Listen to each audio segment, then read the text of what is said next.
Hello everyone, welcome back to the channel GS Pathshala. आज हम discussion करेंगे on the topic laws of motion. Newton के जो law of motion है उन्हें हम डिस्कस करने वाले हैं। साथ में हम देखेंगे फोर्स क्या होता है, मोमेंटम क्या होता है, इनर्शिया क्या होता है और ये सारे फॉर्मूला कैसे आए हैं। देखिए, force and laws of motion, pushing, hitting and pulling objects are all ways of bringing object into the motion. They move because of a force. कोई भी चीज मूव क्यों करती है? क्योंकि उस पर हम क्या लगाते हैं? फोर्स लगाते हैं। फोर्स से क्या होता है? देखिए, फोर्स से आपकी जो वेलोसिटी है वो चेंज होगी ऑब्जेक्ट की, या तो अगर वो रेस्ट में है तो मोशन में आ जाएगा। मोशन फास्ट हो सकता है, उसका मतलब वेलोसिटी फास्ट हो सकती है।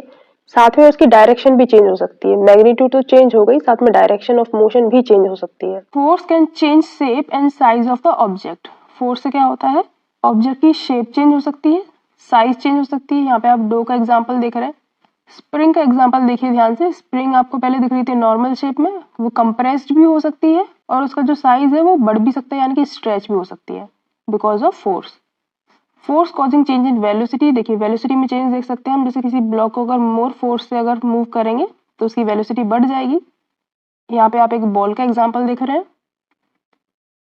तो ये सब क्या है? हमारे डेली लाइफ में जो फोर्स की वजह से चेंजेस आते हैं उनके एग्जाम्पल्स है। चलिए अब हम देखते हैं बैलेंस्ड एंड अनबैलेंस्ड फोर्स क्या होता है। देखिए, जब हम दोनों साइड से इक्वल फोर्स लगाएंगे, यहाँ पे भी इक्वल फोर्स लग रहा है तो उसकी ये वेलोसिटी होगी।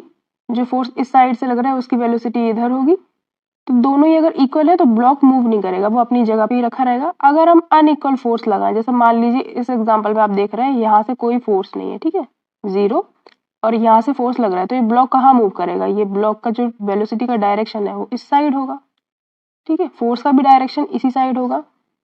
ये हो गया हमारा अनबैलेंस्ड फोर्स। अब देखिए, इन्हीं सारे फोर्सेस के साथ में एक और फोर्स आता है स्पेशल टाइप का, जिसे हम बोलते हैं फ्रिक्शन। फ्रिक्शन क्या होता है? जैसे मान लीजिए कोई ऑब्जेक्ट है, वो जिस सरफेस पर रखा है वहां पे ये फोर्स लगता है फ्रिक्शन, और ये लगता है in the direction opposite to the movement. जैसे मान लीजिए ये बॉय है, ये इस ब्लॉक को इस साइड मूव कर रहा है ना, तो फ्रिक्शन वाला फोर्स कहाँ लगेगा? इस तरफ, अपोजिट साइड में। डेफिनेशन देख लेते हैं। Friction is the force that resist the motion. इसे मोशन पसंद नहीं है बिल्कुल, तो ये क्या करेगा? मोशन को रेजिस्ट करेगा when the surface of one object come into the contact with the surface of another. अगर हम स्मॉल फोर्स लगाएंगे तो ब्लॉक मूव नहीं करेगा, और अगर हम फ्रिक्शन फोर्स से ज्यादा फोर्स लगाएंगे तो फिर वो ब्लॉक मूव करने लगेगा। चलिए अब हम बढ़ते हैं अपने मेन टॉपिक की तरफ, जो क्या है? Laws of motion. अब देखिए, लॉज ऑफ मोशन का आइडिया सबसे पहले किसे आया था? गैलीलियो। इनने क्या बताया था कि कोई भी ऑब्जेक्ट है वो एक कांस्टेंट स्पीड से चलता रहेगा जब तक हम उस पर कोई नया फोर्स अप्लाई नहीं करेंगे। जैसे मान लीजिए एक बॉल है, तो ये ग्राउंड में तब तक ऐसी चलती रहेगी जब तक उस पर कोई नया फोर्स न लगाया जाए। पर हम अपनी डेली लाइफ में देखते हैं तो ऐसा होता है कि अब बॉल एक जगह से मान लीजिए चली तो कहीं ना कहीं जाके तो रुकती है। तो वो क्यों रुकती है? फ्रिक्शन फोर्स लग जाते हैं, कोई और फोर्स लग जाता है साथ में। तो गैलीलियो ने ये बात कही थी। उसके बाद न्यूटन ने फर्दर स्टडी करके हमें 3 फंडामेंटल लॉज दिए थे ऑफ मोशन, ठीक है, 3 लॉज ऑफ मोशन जो आपको भी पढ़ने हैं। पहला लॉ देखते हैं न्यूटन्स लॉ ऑफ मोशन में। फर्स्ट लॉ क्या बोल रहा है ये? Newton's first law states that every object will remain at rest or in uniform motion in a straight line unless compelled to change its state by action of an external force। तो देखिए, मान लीजिए एक ball है, ये rest में है, और एक बॉल है ये मोशन में है। तो ये तब तक अपनी उसी स्टेट में रहेंगी जब तक हम इन पे कोई एक्सटर्नल फोर्स ना लगाए। जैसे मान लीजिए ये बॉल रेस्ट में है, तो इस पे हम जैसे थोड़ा सा फोर्स लगा देंगे तो ये मूव करने लगेगी। ये मोशन में है, अगर हम इस पे फोर्स लगाएंगे, इसे रोकने की कोशिश करेंगे तो ये रुक जाएगी। तो ये बात हमें कहाँ से पता चली थी? न्यूटन के फर्स्ट लॉ से। अब यहीं पे एक टर्म आता है इनर्शिया। तो समझने की कोशिश करते हैं इनर्शिया क्या होता है। The tendency of undisturbed objects to stay at rest और to keep moving with the same velocity is called inertia.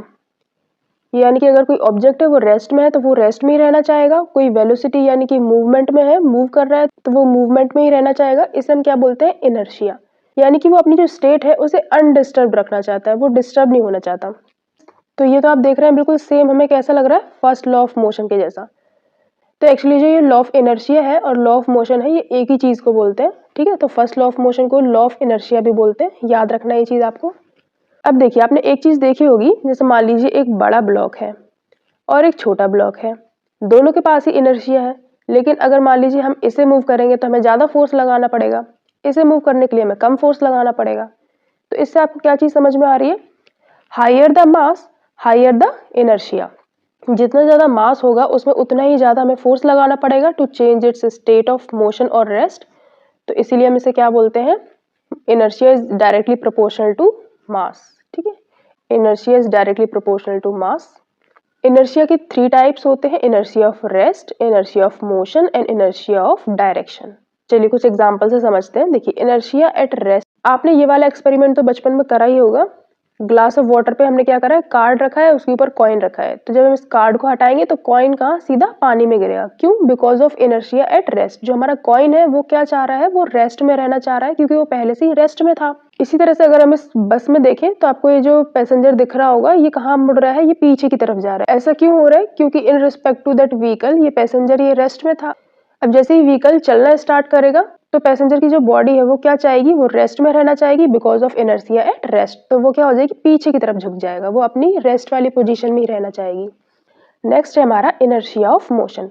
तो देखिए, इनर्शिया ऑफ मोशन आपने बहुत एक्सपीरियंस करा होगा। जैसे मान लीजिए हम कार चला रहे हैं, कार जैसे ही हमने रोकी तो क्या होता है, हमारी जो बॉडी है वो फॉरवर्ड मूव कर जाती है। इसीलिए तो हम सीट बेल्ट लगाते हैं, टू प्रिवेंट एक्सीडेंट। तो इसे हम क्या बोलते हैं, इनर्शिया ऑफ मोशन। हमारी बॉडी मोशन में थी तो वो क्या चाहेगी, वो मोशन में ही रहना चाहेगी। इसे हम बोलते हैं inertia of motion.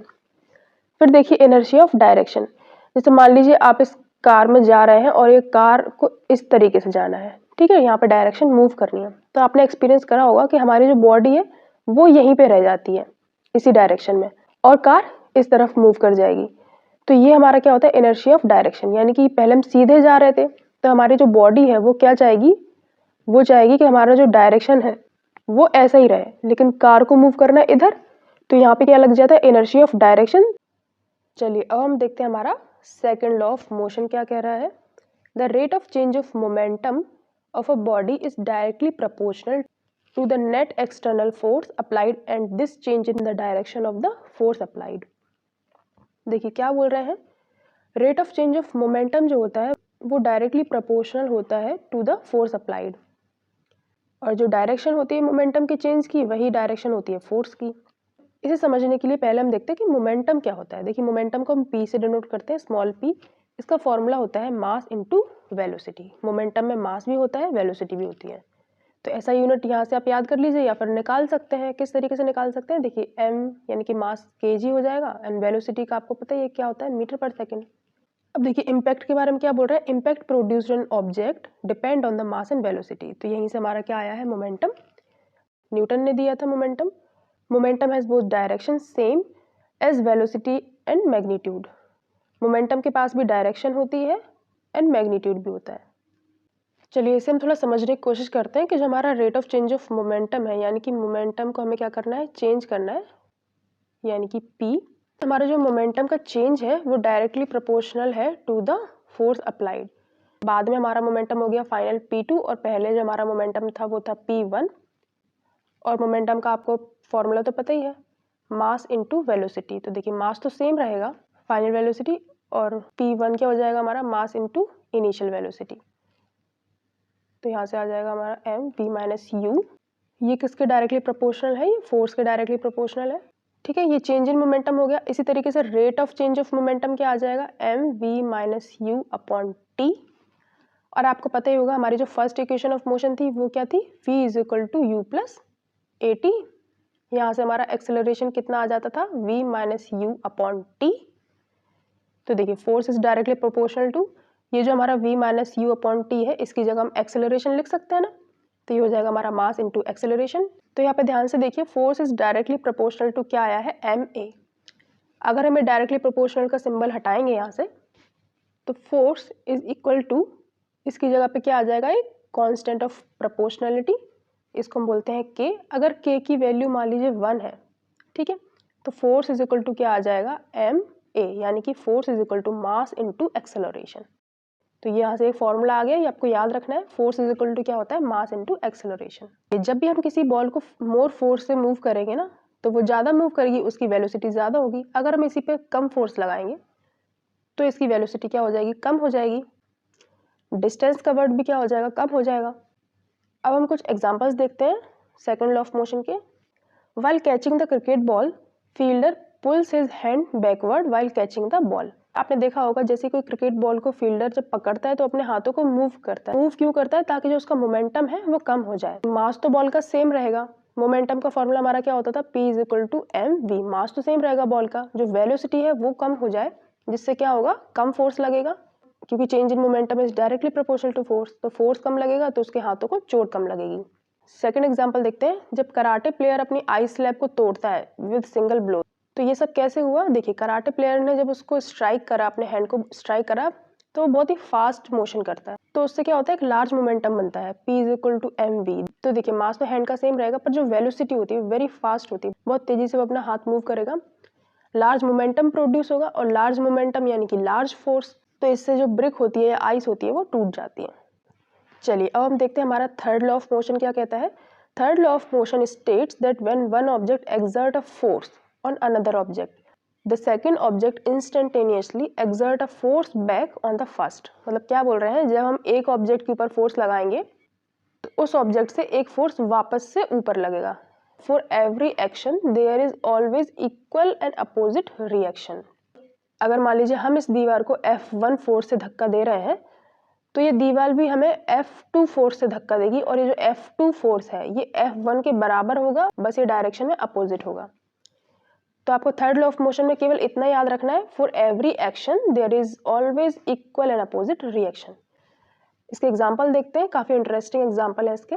When bullet fired from gun, it exert forward force on bullet and backward force on gun। देखिए कैसे, मान लीजिए हमने यहाँ से फायर किया, बुलेट के ऊपर क्या लगा? एक फोर्स लगा जिससे बुलेट आगे जा रही है। इसी तरीके से जो हमारी गन है उस पर भी एक बैकवर्ड फोर्स लगेगा, जो कि इस एक्शन का रिएक्शन होगा। फोर्स तो सेम है दोनों के, पर यहाँ पे हमारी गन उतना फास्ट मूव क्यों नहीं करती? क्योंकि इसका मास ज्यादा है। देखिए, फोर्स बराबर लगा है बुलेट पे भी और गन पे भी, पर जो हमारी गन है उसका मास बहुत ज्यादा है, और जो हमारी बुलेट है उसका मास बहुत कम है, तो यहाँ पे एक्सेलरेशन हाई होगा, इसीलिए बुलेट बहुत फास्ट मूव करती है, और हमारी जो गन है उसमें स्लाइट जर्क दिखता है। इसी तरीके से हम देखते हैं रॉकेट इंजन।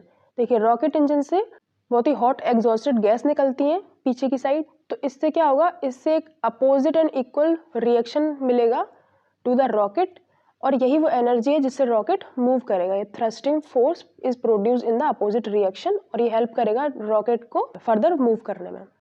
एक और एग्जांपल समझिए। As a sailor jump in the forward direction, boat move backward. यहाँ पे आप देखिए, जैसे ये सेलर है ये बोट से आगे जाएगा तो ये हो जाएगा हमारा एक्शन, तो बोट हमारे पीछे की साइड मूव करती है, इसको बोलते हैं रिएक्शन। अब एक छोटा सा टॉपिक और देखिए, कंजर्वेशन ऑफ मोमेंटम क्या होता है। तो यहाँ पे मान लीजिए हमारी दो बॉल है with mass ma and mb।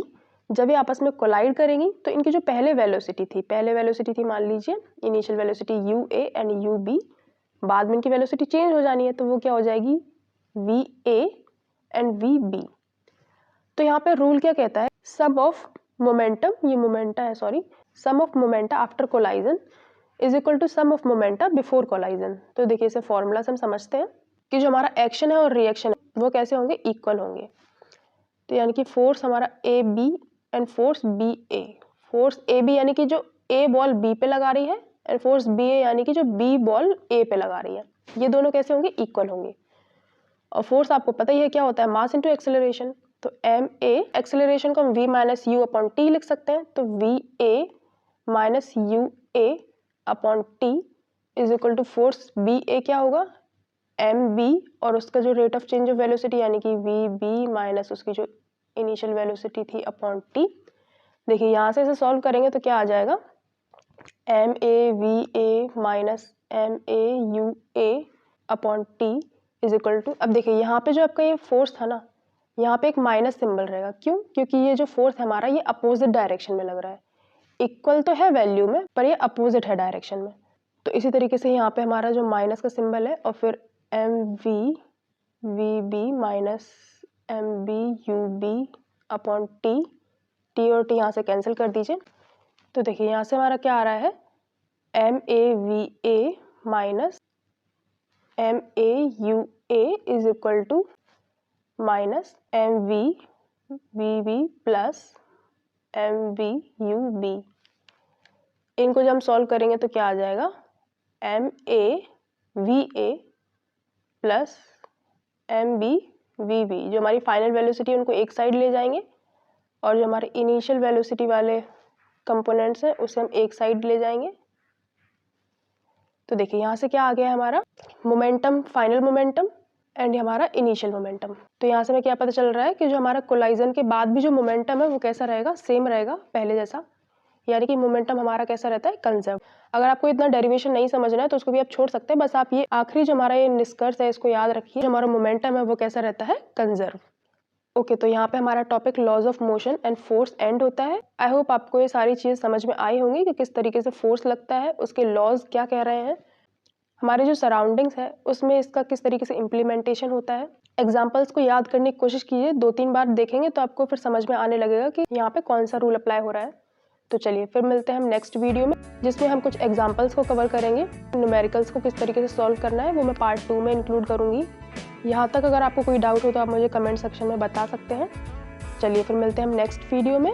अगर आपको ये वीडियो यूजफुल लगी हो, समझ में आ रहा हो ये टॉपिक, तो please do like and subscribe. तो चलिए फिर मिलते हैं हम नेक्स्ट वीडियो में, तब तक के लिए take care. Thanks for watching GS पाठशाला।